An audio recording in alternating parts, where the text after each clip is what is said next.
We got to fight the powers that be. KBLA Talk 1580. We've got your black. First things first.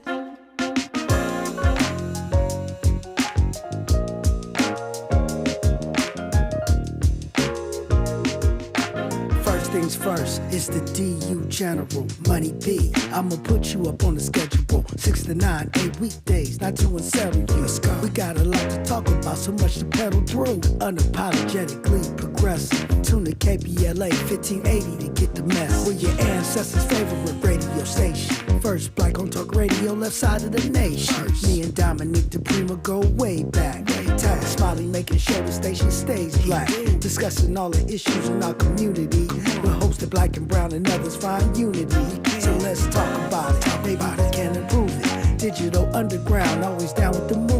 So we tune in. The first things first with the queen of Black Talk Radio, Dominique DePrima. Go sis. First things first.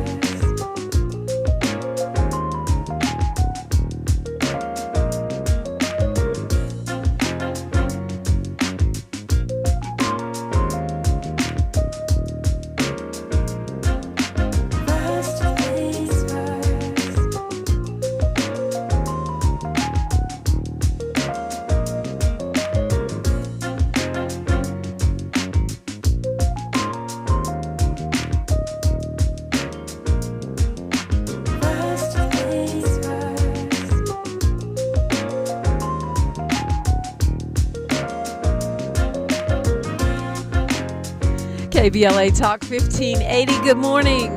Good morning and God bless. I'm Dominique DePrima. The show is called First Things First, in case you didn't figure that out. And the way we do things around here, well, my first thing every single day, giving praises, giving thanks, and asking for blessings from God, asking for the blessings of the ancestors and the elders, and let's go. Okay, it is another jam-packed and information and fun-filled day around here. We call this Think Tank Thursday because we are all collectively using our brain power to come up with solutions for the multiple challenges that we are faced in our city, country, and planet. Hour one, we look local. Hour two, we go national, international, and beyond. And in the third hour, we do a deep dive with a person of interest, a hot topic, or all of the above. And we are absolutely on point with that today. As you know, you're invited to call in every single hour. I always love to hear from you at 800-920-1580, 800-920-1580. Also, you can comment if you're shy or you're at work and you cannot get on the phone. You can go to youtube.com, and there you will find a conversation that is pretty robust going on in the comments section, and you can chime in. It is Dr. Martin Luther King Jr.'s actual birthday, like the day his mother gave birth to him is today. So happy MLK Day. I know you got the day off Monday, maybe. I don't. I'll be here live. And I'm actually glad about it. But yeah, happy MLK's actual birthday. I will be in the Long Beach Parade on Saturday, Long Beach MLK Parade. And I've never been in that one, so looking forward to it. Looks like I'll be in the one on Monday as well here in L.A., More on that later. But right now, I'm happy to be joined in studio by a couple of attorneys with a really important story to tell and update us on. Peter Carr is a renowned civil rights lawyer here in L.A. He established the PLC Law Group, APC, and since his admission to the California bar back in 2008, he's been defending the rights of individuals throughout greater Los Angeles, Riverside, San Diego, and Santa Monica. Specializes in civil rights, personal injury, and criminal defense, and especially on police misconduct and cases involving police brutality and excessive force. Attorney Pete Carr, welcome. Thank you. Yeah, thanks for coming in. And we're being joined by your colleagues. So in case you guys are at all confused. We got questions and we got answers from two perspectives. She's an associate attorney at the PLC Law Group, dedicated to fighting for her clients in civil litigation matters, civil rights, personal injury, wrongful death, and criminal defense. She practices in federal and state courts and has litigated cases in each of the 4 largest counties in the state of California: LA, Orange, San Diego, and San Bernardino. Lauren McRae, welcome. Thank you so much. Yeah, thank you both for coming in. Wow. I'm so tempted to ask you a million questions about all the crazy things that are happening with policing and the rules of our civil rights on the national landscape. But let's start right here where we are and talk about this kind of eye-popping verdict that you recently won. All told, punitive and compensatory, that's $6.7 million. Yes. Attorney Carr, that doesn't happen every day, does it? No, it doesn't. Actually, it's one of the largest verdicts for an police misconduct or not excessive force, but a police misconduct case, a lawful detention case without a death. Right, because your client survived the encounter, which is always a good thing. Attorney McRae, what happened? So this was actually started off as a swatting by the VA. Mr. Douglas, the plaintiff in this case, Slade Douglas, he called the VA back in August of 2019 to complain about discrimination. He is a veteran. The VA representative ended up asking him if he was suicidal. He explained to her that he felt he felt that it was racist to ask a black man if he's suicidal when he was just simply calling about discrimination. After that, he proceeded to hang up the phone call when she made disrespectful comments. Later that day, someone from the VA called LAPD and falsely reported that Mr. Douglas was suicidal. Shortly thereafter, the defendant officers in our case, Wheeler and Yabana, show up to his front door. They ask to speak with him inside. At that point, Mr. Douglas has no clue as to why they're there, so he lets them in, even though he didn't have to do that at that point. They explain to him that they got a call saying that he was suicidal, and he immediately tells them that's not true. When things escalated is when one of the officers, Officer Wheeler, proceeded to start searching his apartment without consent. Mr. Douglas expressly told him, "Hey, stop, please don't go into my bedroom," but the officer continued anyway. At that point, Mr. Douglas invoked his right to ask them to leave his apartment. They refused. He ends up asking them a total of 7 times to leave his apartment. They still refuse. So Mr. Douglas, again, invokes another right, his First Amendment right, to call 911 on the officers there, refusing to leave. At that point, you see one of the officers on the body cam, Officer Wheeler, visibly get triggered by Mr. Douglas calling 911, and he yells at him, "Put down the damn phone," immediately handcuffs him. Tells him, actually, that it was illegal for him to call 911, which we know is not true. Then after that, they parade him through his apartment in handcuffs, make him stand facing the wall in the elevator, embarrassing him in front of his neighbors. Then as he's sitting in the back seat of the patrol car, he's complaining about his handcuffs and requesting a reasonable accommodation that they be placed in front of him because he suffers from a spinal injury. They refuse to do that as well. The officers end up colluding with LA Fire Department to take liability off the city by transporting him to Good Samaritan Hospital. And that's actually caught on body camera. The fire department paramedic tells the officers, "Hey, let's take liability off of you guys in the city and just take him to the hospital." Wow. Yeah, and then at the hospital, he suffers a sexual assault by way of forced catheterization. Against his will, they drug him with sedatives, again against his will, and they also draw his blood against his will. And then after not finding anything in his system, he's released. And they do all of that also because the officers told them, "Hey, find something in this guy's system to justify the arrest." Wow, sounds like a Jordan Peele movie or something. I mean, it sounds like a horror movie for sure. So just to be clear, he let them in But then he told them, get out, and they wouldn't leave. Yes. And they proceeded to arrest him. What were they saying, what's their justification? How do you justify that when, you're doing supposedly a wellness check, right? I'll let you answer that. So, they had no justification, no lawful justification at least, and that's what the jury determined. He had a Fourth Amendment right at that point to end that consensual encounter because they didn't have a warrant. He was in his own home. He didn't have to let them in. And at that point, the encounter was what we call a consensual encounter, meaning the person has the right to disengage with police at any time, which is what he at least tried to do during this incident. So this is in 2019. And all of this, you say, or he says, was triggered by him complaining about discrimination within the Veterans Administration. Yes. Correct. So now, is that still part of this case, or was that part of this case, his initial discrimination complaint? No, his VA complaint is not part of this lawsuit, but there is separate liability for the VA. So, how is he? I mean, I'm sure he must be amazingly thrilled with the verdict, but how is he doing in terms of trauma and injury? I'll let you answer that. So this is something that is continuing to affect Mr. Douglas.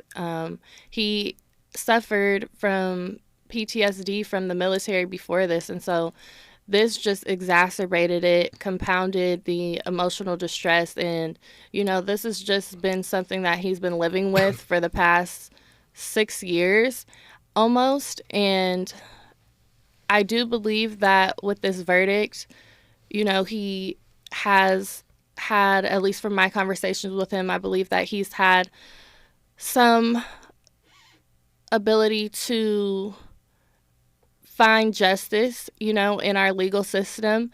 But this is still something that he's obviously going to have to deal with and continue to work through. Yeah. Well, there's a lot of interesting issues that this brings up, Fourth Amendment and other things that people may be familiar with and not familiar with. And I think that there is a lot of worry right now because of what's going on with, law enforcement nationally, Homeland Security, et cetera, as people being afraid. What happens if you let people in? Do you let them in? And by people, I mean law enforcement. And what rights do you have once they come in? All of those things are kind of playing out in this case. We'll take a look at that. Plus, my goodness, can cops just take you and force you to have a catheter and a drug test and a hospital visit when you're fine? Well, the verdict says no. What does the law say? We'll look at that and more when we come forward on KBLA Talk 1580.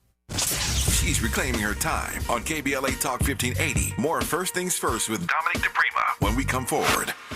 Wesley Financial Group is not a law firm. Ask yourself this question. Is it really worth holding on to that timeshare that you know you need to get rid of? Here's the truth. The average maintenance fee just went up over 17%. That could have been 117%, and there's nothing you can do about it. When you buy a timeshare, you give them a blank check for annual maintenance and assessment fees. I'm Chuck McDowell, founder of Wesley Financial Group. For 15 years, I've helped over 50,000 families cancel their timeshare. Not sell it, not transfer it, cancel it. Did you buy a timeshare because they told you it was a great investment and your maintenance fees would never go up? That's a lie. Are you ready to get rid of your timeshare once and for all? Simply call us and I'll send you our timeshare exit kit that explains all your options for cancellation. Call Wesley now for your timeshare exit kit. 800-242-1551. That's 800-242-1551. 800-242-1551.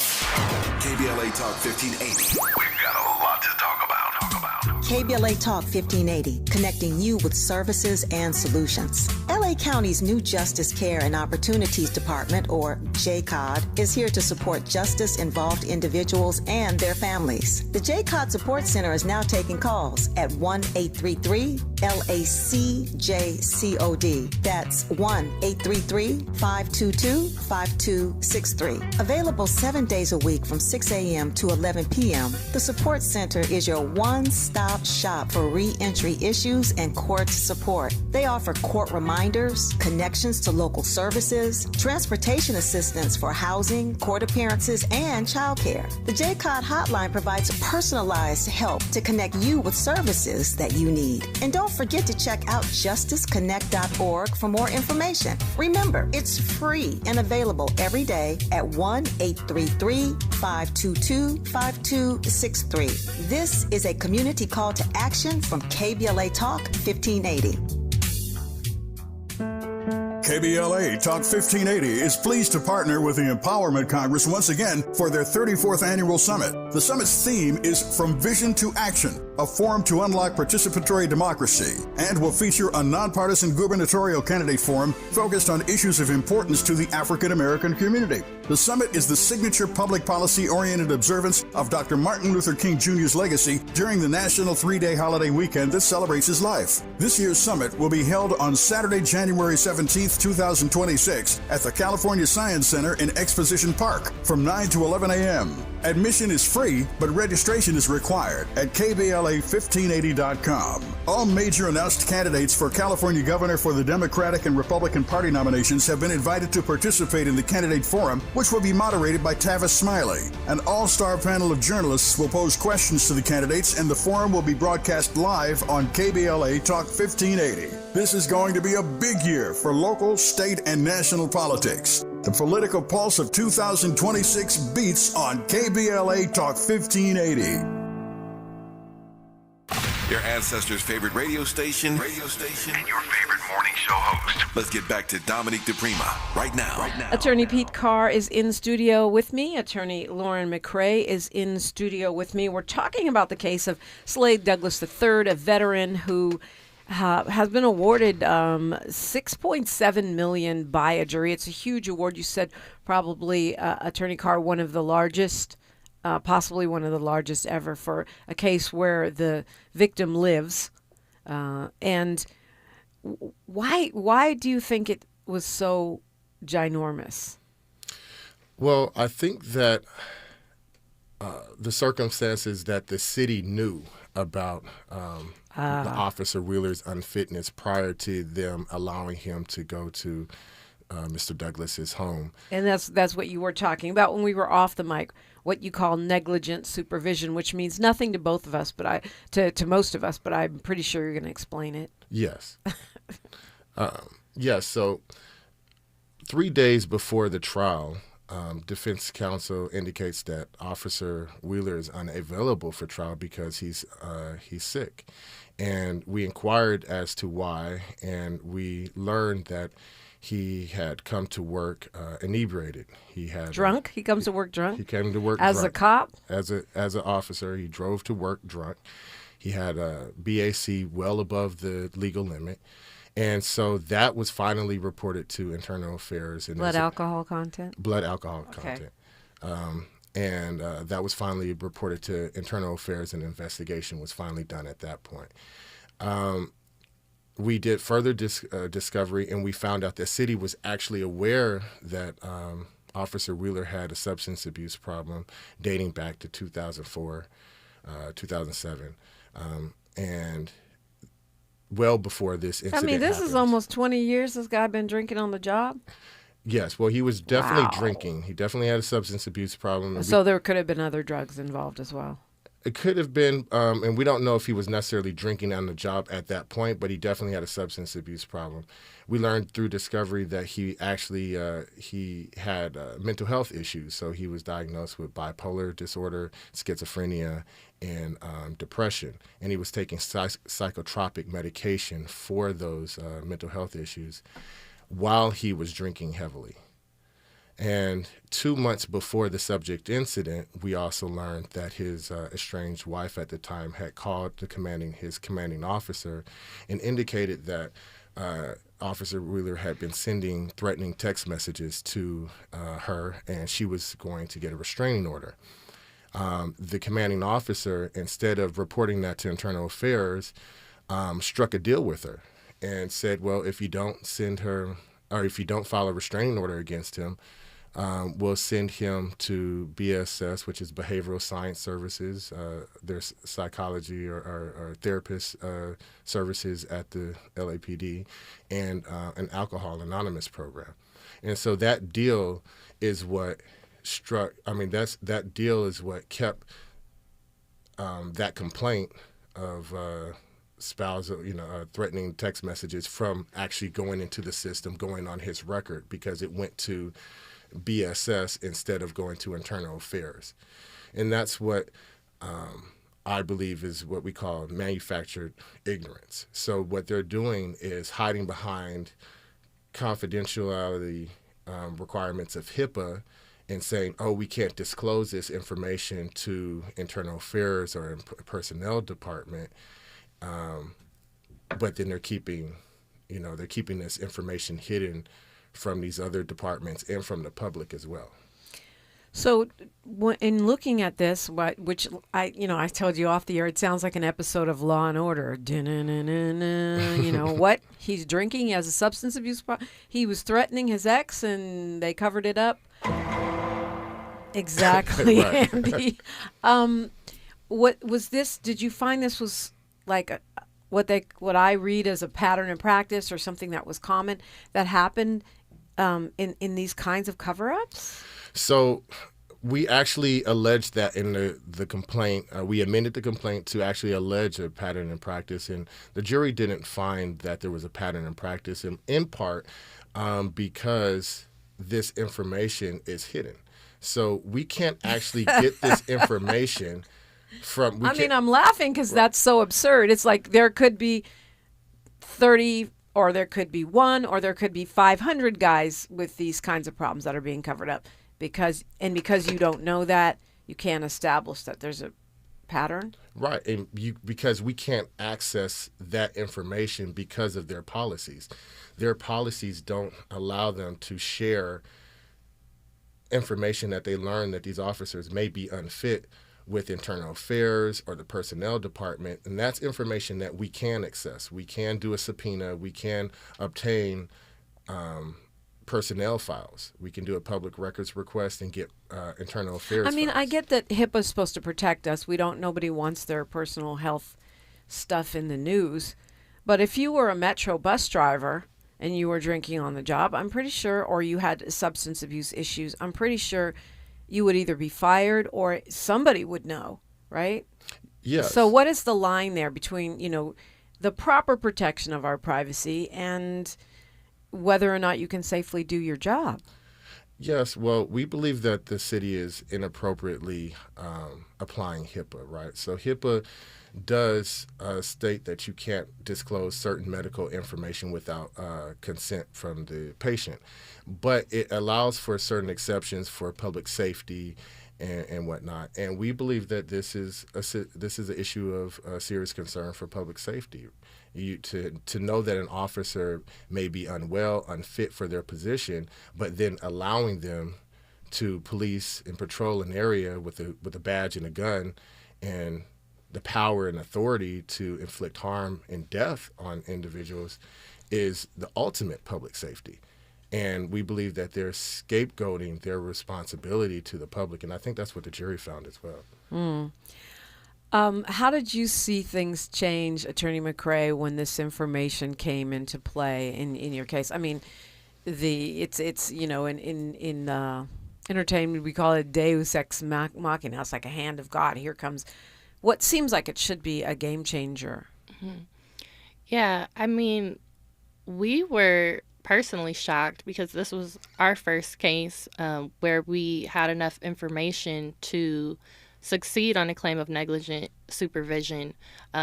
That's a direct liability claim against the city, and they fought us tooth and nail in order to bring that claim in, because the city is entitled to a lot of immunities under California state law. And so because that is a state law provision, they tried their hardest to get that thrown out. Ultimately, there's a California statute that says all California peace officers must be mentally and emotionally fit for duty. So we were able to rely on that statute to bring that claim into the case. And yeah, I do feel like, it just allowed us to completely tell this story. You see the officer getting visibly triggered, as I mentioned earlier, but then later, right on the eve of trial, to learn that, okay, well, he had a drinking problem. He admitted himself he may have actually drank alcohol before starting his shift on the day of the incident. And we come to find out that he has bipolar schizophrenia. So for us, that was just a moment where, okay, now we're seeing all these pieces of the puzzle really fit together. And what happens with these officers now? Do they keep their jobs? Do they, especially this particular officer? What happens? Because I find, we only have we have a minute here before news, traffic, and sports. We'll continue on the other side. But in talking to many families and attorneys about cases involving law enforcement and abuse or officer-involved shootings, as they euphemistically put it, many times those cops get back on the job, or they stay on the job, or they put them on a desk, or they go to another department in a neighboring city. Yeah, so nothing happens to them. Usually nothing happens to them. They're not fired. In this case, no one has been fired, not because of the incident with Mr. Douglas.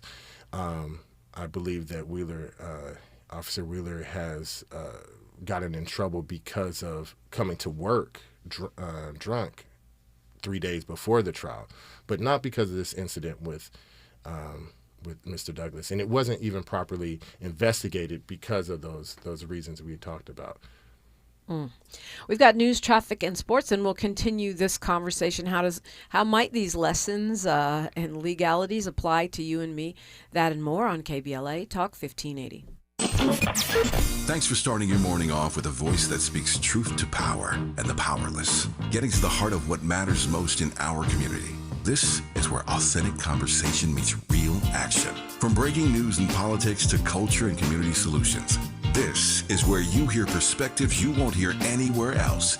This is where we come together, get informed, and make change happen. You're inside First Things First with Dominique DePrima on KBLA Talk 1580. Good morning, sunshine. You make my day.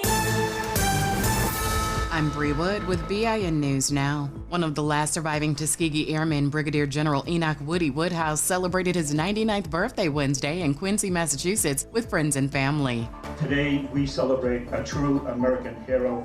General, happy birthday. Woodhouse trained at Tuskegee Army Airfield and served as one of the first black aviators in World War II.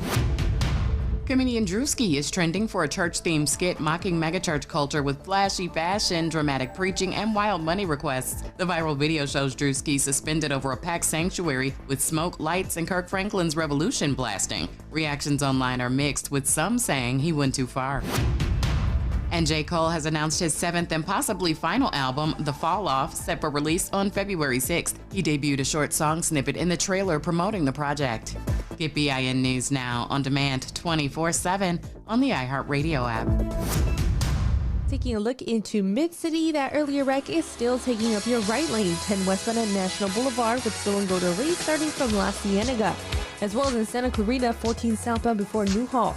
We still have that multi-vehicle wreck on the shoulder, but it's adding to the usual AM slow and go delay from Via Princesa. And City of Orange, another multi-vehicle wreck off to the shoulder as well, 55 southbound before Catella Avenue. For victims of drunk and drug driving, our grief is unique. But you are not alone. You always have a place at MAD. Call our 24-hour victim helpline at 877-MAD-HELP or visit mad.org. This is the KBLA Sports Minute with Ray Richardson. Two Rams assistant coaches reportedly are the first coaches to get interview requests from the Pittsburgh Steelers. The Steelers are the 9th NFL team looking for a new head coach after Mike Tomlin announced his resignation Tuesday morning. According to ESPN's Adam Schefter, the Steelers have asked for permission to talk with Rams passing game coordinator Nate Shellhouse and defensive coordinator Chris Shula. Both coaches are busy this week preparing for the Rams playoff game Sunday at Chicago. Tomlin is the most successful African-American head coach in NFL history. His 201 victories in 19 seasons with the Steelers are the third most wins for an NFL head coach since 2007. The two guys ahead of Tomlin are former New England coach Bill Belichick and Kansas City coach Andy Reid. Tomlin led the Steelers to a Super Bowl win in 2008 and 8 AFC North titles. No debates, no speculation, just the info you need. That's your KBLA Sports Minute. I'm Ray Richardson. More news, opinions, and conversation when we come forward on KBLA Talk 1580. At the tone, please record your message. You ready? Drop it! Mr. Tavis Smiley, preach it. Thank you, man. Politics in this country is crazy. You put things in perspective that even I didn't. The right is playing fast and loose with facts and scapegoating everyone under the sun, especially black and brown people. As a white man, I do not agree with this, and I am on my black and brown brothers and sisters' side. Fight the good fight. Know that I am part of the resistance. Let's fight the power. Our freedom of speech is freedom of death. We got to fight the powers that be. KBLA Talk 1580. We've got your black. My name is Tyrone Owens, and this is my home for 23 years that burned in the fire. Me and my wife, Charlene, we had this whole yard decorated every year. This was the house that sparkled throughout the entire neighborhood on all the holidays. It's a community that will never be the same due to the negligence of a utility company. So I am pretty upset about that. We were nowhere near being able to rebuild with our insurance. It's going to cost $1 million to put your house back up. I want to get back to that point where we were before the fire. I'm starting to get emotional, but I'll work through it. LA Fire Justice has been wonderful for us. They're just caring people. I mean, we have all faith in them. Big ups to LA Fire Justice, who's given us hope to rebuild 100%. Advertisement. Douglas Foxer, 221 East Walnut Street, Suite 100, Pasadena, California, 91101 is the attorney responsible for this ad. LA Fire Justice is proud to sponsor Conversation Live, Altadena Rising with James Farr on KBLA Talk 1580. KBLA Talk 1580. We've got a lot to talk about. KBLA Talk 1580, connecting you with services and solutions. If you need help getting your resume in order, finding job training, or landing a job, we've got 3 great options for you. First, the City of Los Angeles has WorkSource centers across the area offering free job support. The California Workforce Development Board can help you with everything from GED prep to vocational training at no cost to you. On the federal level, the Department of Labor's American Job Centers offer a full range of services for job seekers and businesses alike. Visit careeronestop.org, or for more info, just call California's Help Center or visit cwdb.ca.gov or call 916-657-1440. For the City of Los Angeles programs, go to ewdd.lacity.gov or call 213-744-7300. All these services are free to help you get your next job. This is a community call to action from KBLA Talk 1580.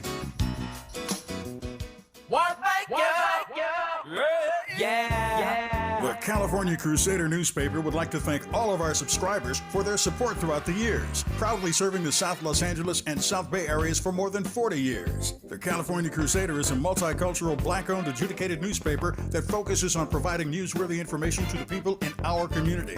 We're constantly looking for ways to assist businesses in our community to connect with our subscribers. We provide low-cost, effective ways to promote your business with our reasonable and affordable advertising rates. You can participate by suggesting, sharing, and submitting your stories on the California Crusader newspaper Community Share Facebook group page, or visit our website at cal-cruise-news.com. That's calcruisenews.com. Then click on the Submit Now button located on the top right corner of the homepage, or text CCN to 42828. Again, text CCN to 42828. The California Crusader newspaper, working together to build a better community for our future.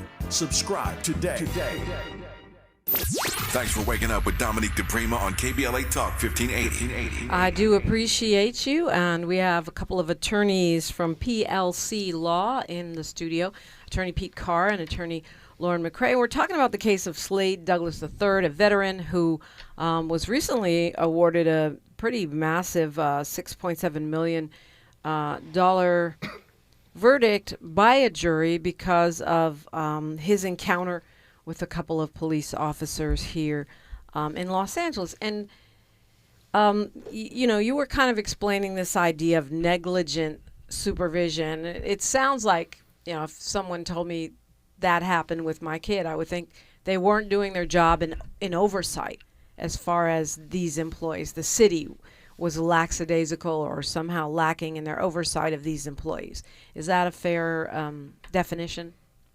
Definitely. I think that captures it to the T. Yeah, and that's because they were using the privacy that we have under HIPAA or our health care for mental health and our regular physical health to hide the fact that one of the officers had a substance abuse history and mental health history. Exactly, and they relied on those same arguments to try to exclude that evidence from even coming into the trial. Ultimately, our judge ruled with us and said this evidence is relevant to not only the city's knowledge of Officer Willer's unfitness, which goes to the negligent supervision claim, but they also found that the judge also found that information was relevant to Officer Willer's credibility when testifying at trial, as well as his state of mind at the time of the incident with Mr. Douglas. Wow, that's wild. So that could have been kept out of the trial altogether had the judge ruled differently. Yes. How is there a likelihood, or how likely is it once this jury verdict has come down, could it be overturned? Could it be undermined in some way? Yes, so the city and the officers can appeal the judgment, and they have a specific timeline to do so. They've indicated that they may actually take that opportunity to do so. But we would obviously prefer that doesn't happen. I mean, they forced us to prove that they were liable, and the jury held that they were responsible for these constitutional violations and for a negligent supervision, and the city should accept that finding and accept accountability for their actions of their officers and themselves. But if they did appeal it and a different jury made a different verdict, would that overturn the whole thing? So if they appealed it and the judge found that there was a basis for the appeal, then it would then there'd be a retrial. Yeah. Yeah. The reason I ask that is because right now it seems that this administration, the Trump administration, is going from case to case to case where officers have been convicted, which we know is very rare. Like 2% of the cases cases where officers use inappropriate force or kill people go to trial at all. And out of that 2%, I don't know what number actually held accountable by, but I imagine it's very small. And it seems like they're going case by case by case. We saw in the case of the sheriff out in Palmdale, they did a post-conviction plea deal. Yes. And, basically a cop who was facing 10 years got away with now nothing, basically. And it seems like that's kind of not just a one-off, but a plan. Yes. So how does that factor in here? Well, so there were no criminal charges against these officers, so that's not necessarily an issue here. We do have another case where the new DA here, Nathan Hockman, is attempting to dismiss criminal charges against the officers who murdered Christopher DeAndre Mitchell. Yeah, I'm familiar with that case. Okay. I'm pretty sure I've been to at least one protest about that case. And what's the status of that? I mean, I know that there was another matter that was supposed to be worked out by, a decision pending, so the judge kind of held off on making a decision. Yes, so they filed what's called a motion to dismiss, a 1538.5 motion, and they attached a 38-page memo indicating that they don't believe that that they can prove beyond a reasonable doubt that he murdered Christopher DeAndre Mitchell, that the two officers murdered him. The court held last week that the 38-page memo contained a lot of misstatements and inaccuracies about what the court said about what evidence would come in at a criminal trial. And I think, because I actually read the memo, that it held a lot of inaccuracies about what the prosecution can actually prove, because we handled the civil case, and so we know what the evidence is. So the judge agreed, and or the judge indicated that the prosecution needs to then rework that memo and make a decision whether or not it's still believed that it could not prove beyond a reasonable doubt that, that the officers killed Christopher DeAndre Mitchell. And for those who don't remember, Christopher DeAndre Mitchell was a young father who was sitting in his car and was shot while in his car by cops within, I think, like 15 seconds of them pulling up or something like that. It was very short. I think it was shorter than 15 seconds. I don't believe he was a young father yet, but he was definitely young. Okay, I thought that he had a child, but yeah, that was a terrible case, and it was. I was sad to hear that they were trying to dismiss it, but I guess that's not over yet. That fight is not over yet. It's not, and I believe we're going to request that there be a conflict. That the judge declares a conflict, and alternatively, we're going to request that the Attorney General step in and prosecute the case. This is actually. Torrance police officers, not LAPD. Yes. And when I said how this applies to you and me, the question really is, people are thinking if ICE comes to my door right now, that's what people have top of mind. But it could be any law enforcement agency, right? It could be the feds, could be local police department. If they don't have a warrant, we don't have to let them in. Is that true? Yes. Oh, go ahead. Yes, that's your Fourth Amendment right. If the officers, any law enforcement can only enter your house upon consent, a warrant, or exigent circumstances, which... i.e. an emergency. Exactly. But, I mean, knowing the way the official story often differs from the reality and what we see on the videotape, can't they just say anything is an emergency?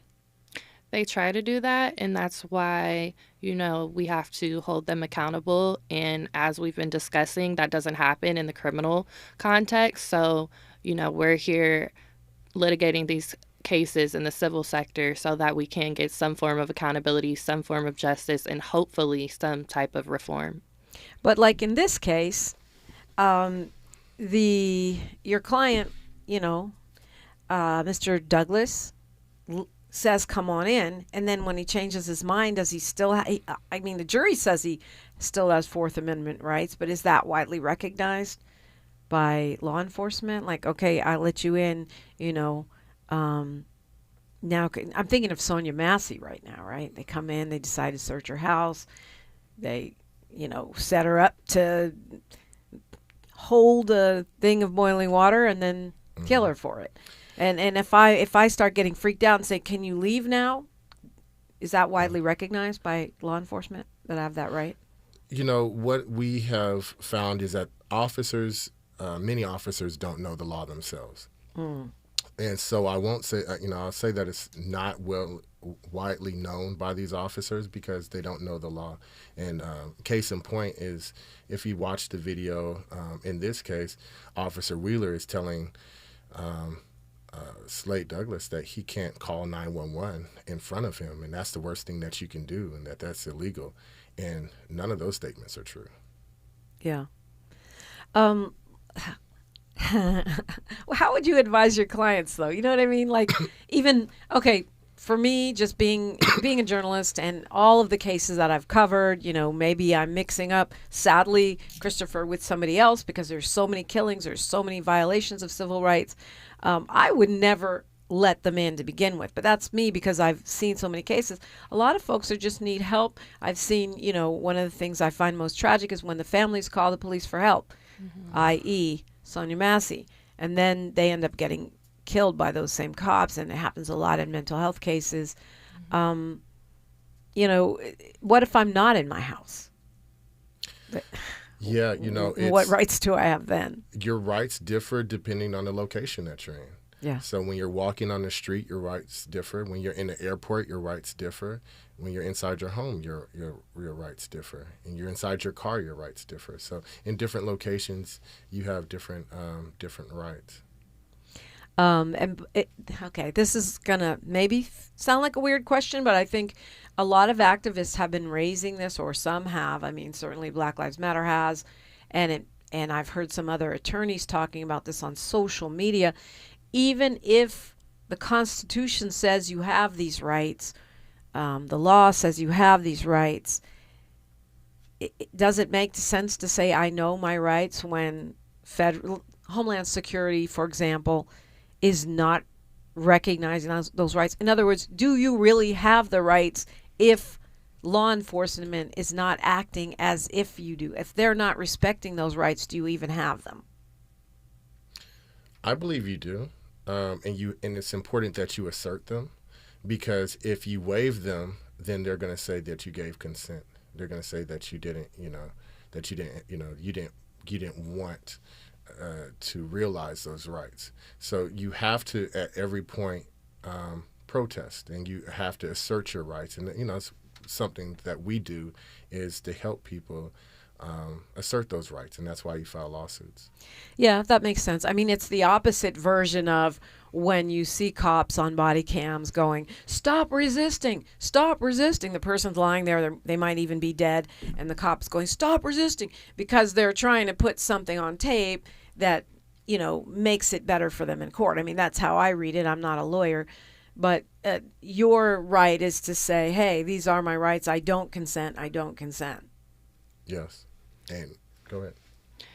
Yes, I echo that. It is important to assert your rights, because they will try to say, oh, well, we thought you gave us consent.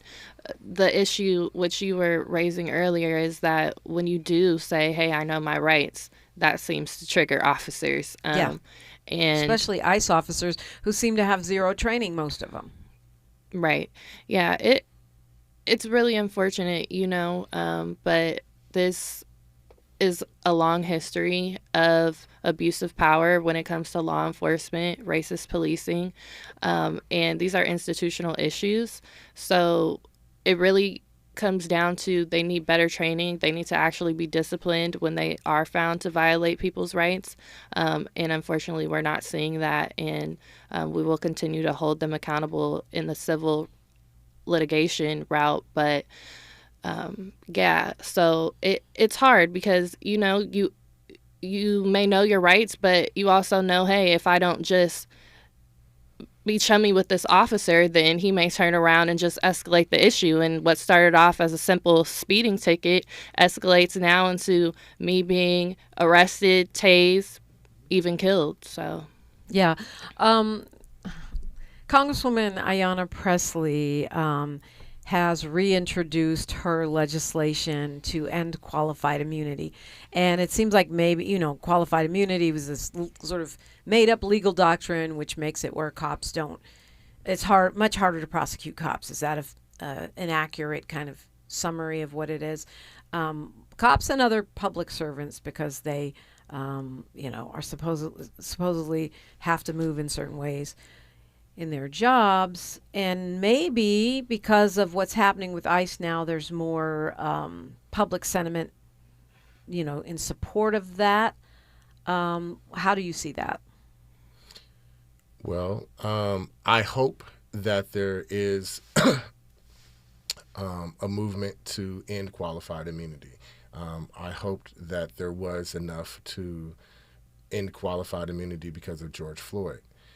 We saw nationwide, worldwide protests, and I believe there was a similar bill that didn't pass. Yeah. And so I'm hoping that now that we're in that moment again, and people are actually seeing this happening on a large scale, not just to George Floyd, but they're seeing this happen in different states and cities across this nation, that they will see that qualified immunity is a huge burden in holding the police accountable. Yeah. And, the president and Homeland Security are insisting that ICE have total immunity. It seems like the president believes that. He said, one day of rough policing would fix all of our crime problems. He said, when you arrest folks, be rough on them. He's made other statements that are similar to that. He's talked about total immunity, using the Insurrection Act to sort of control the people and the lawmakers here. It sounds like he's just making stuff up as he goes along, but from a legal standpoint, how does that impact the way, I'll have you address this when we continue, but how does that impact our actual rights or the actual law if he's saying that and Homeland Security is saying that, and that's, they've lifted all of these consent decrees, and it's, even though that might not be in alignment with the Constitution, that is what is in practice. How does that impact the law and our rights and the way that policing is done in this country? I know it's a big question, but it's one that's on the minds of a lot of folks. We'll address that when we come forward on KBLA Talk 1580. A safe place to go loud. A great place for progressive politics. KBLA Talk 1580. Unwrap LA this winter with Metro. Whether you're heading to a family gathering or last-minute shopping, Metro's got you. Enjoy free rides across Metro on Christmas Eve and New Year's Eve. Move with joy. Move with community this holiday season. Go Metro. Join Ignited Light at the 10th Annual Dr. Martin Luther King Jr. Day of Service, Saturday, January 17th from 10 a.m. to 2 p.m. at Holman United Methodist Church, 3320 West Adams Boulevard, west of Arlington. This service for humanity brings together community providers offering free food and clothing, medical screenings, legal, dental, academic, and career services, plus vaccinations, flu shots, HIV and STD testing, and blood pressure checks. All are welcome. That's January 17th at Holman United Methodist Church. For more information, go to adayon.org. That's adayon.org. Not everything announces itself. Some things simply arrive, and the room is compelled to adjust. This is grooming without apology, without noise, without compromise. Gods and money, organic formulations, clean precision, crafted for skin that does not ask for permission to be felt. Element Cream, a rare hydration layered like an oud at dusk, measured, enduring, unmistakably masculine, moisturizing oil, a quiet revolution, restoring what stress, climate, and time attempts to claim. This is not skincare. It is composure made visible. It is inevitability. Gods and money exist impeccably. Discover the ritual at godsandmoney.com. That's godsandmoney, MONY.com. We're not for everybody, but we're for everybody. You're listening to KBLA Talk 1580. Yeah, Attorney Pete Carr and Attorney Lauren McCrae are with me from PLC Law, and time flies when we're on the radio, right? It's like an alternate universe. I asked a big question about where are we now when, the custom and practice of law enforcement seems to be one thing. And to your point, Lauren and Attorney McCrae and Attorney Carr, we don't know what their training is of ICE. We don't know, even some of them could have, gotten on 10 minutes ago for all we know. We don't even know what their faces look like. So how does that impact the actual legal landscape for regular people trying to live our lives in America right now? Well, I believe that from a litigation perspective, it's going to be difficult, right? So because we don't know what type of training that these individuals have, and I suspect that they don't have much or any at all. It's going to, what do we hold them accountable to? A reasonable police officer or law enforcement officer? Because they're not law enforcement officers. They don't have the training. So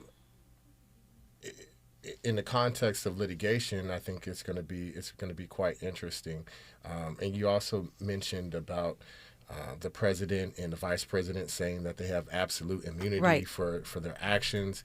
That's not true. That's not what the law is. But there's danger in language. There's danger in that message, because the majority of people will believe that. And they'll say, oh, well, they have immunity. And the people who are actually working as ICE agents will believe that. Well, we're going to have absolute immunity, so we can do whatever we want to.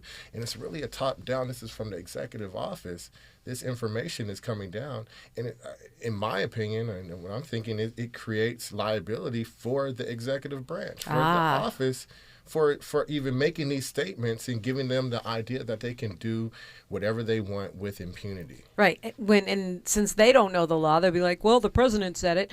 But the president is not a king. The president cannot proclaim absolute immunity, just like he can't do a lot of things he's doing. And we see some judges reining him in here and there. And not just him, his entire administration, Stephen Miller and et al. We just have a minute and a half here. I want to circle back to Slade Douglas III, veteran. Thank you, Mr. Douglas, for your service. I'm so glad that a jury, saw the injustice here. What do you want to leave us with regarding this case? What do we need to know? What should we take away? I think the big takeaway is that through civil rights litigation, you can find some justice and accountability. And yes, the president may say they have absolute immunity, but the jurors are going to be your peers. And we're hopeful that when we continue to bring these cases, we will make an impact, and not only on the people there sitting in the jury box, that they'll get to see all the evidence, but after the case, we'll be able to talk about these issues and continue to advocate. I think that this large verdict sends a message to people that, hey, bring a civil rights lawsuit, even if you just feel like, hey, this was a detention. A lot of times people think, oh, I need to be severely beat up or even killed in order to bring a lawsuit and get millions of dollars against the city or police officers. But this verdict shows that our community will hold officers accountable and will award significant damages that are warranted when people's civil rights are violated at any level. And Mr. Douglas endured a lot of harm during this incident, and we're hopeful that by bringing these cases, we'll continue to see justice being served. Well, thank you both so very much for coming in. I'm sure you have a website. Yes, theplclawgroup.com. theplclawgroup.com if you want to find out more, if you are looking for a civil rights attorney, theplclawgroup.com. Appreciate your time this morning. Thank you so very much. Thank you so much. Phone lines are wide open on a Think Tank Thursday. That's next after news, traffic, and sports, only right here. KBLA 1580 Santa Monica.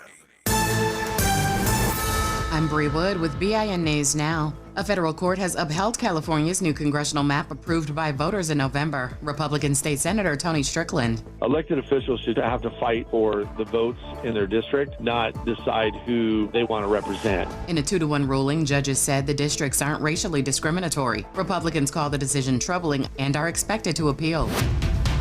New Orleans police are searching for a school bus driver who